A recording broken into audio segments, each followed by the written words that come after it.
कुकटपल्ली में gas cylinder फट पड़ा। हादसे में एक शख्स शदीद तौर पर जख्मी। रियासत तेलंगाना के दारुल हुकूमत शहर हैदराबाद के कुकटपल्ली पीएस लिमिट्स में गैस सिलेंडर फट पड़ा। बड़े गैस सिलेंडर से गैर कानूनी तौर पर छोटे गैस सिलेंडर में फिलिंग के दौरान गैस सिलेंडर में अचानक आग भड़क उठी। शहर हैदराबाद के कुकटपल्ली पीएस लिमिट्स में गैस सिलेंडर धमाका पेश आया। धमाके की जोरदार आवाज से इलाके में खौफ का माहौल देखा गया। इस हादसे में गैस फिलिंग करने वाले शख्स शंकर नामी शख्स को शदीद तौर पर जख्मी हो गया। मुकामी लोगों ने जख्मी शंकर को गांधी अस्पताल मुंतकिल कर दिया, जहां वो जेर इलाज है।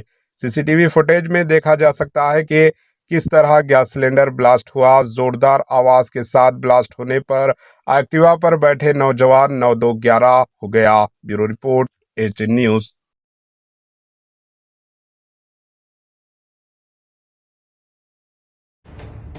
एचएन न्यूज के यूट्यूब चैनल को सब्सक्राइब करें और बेल आइकन को दबाना ना भूलें ताकि आपको हर नई आने वाली वीडियो का नोटिफिकेशन बर वक्त मिल सके।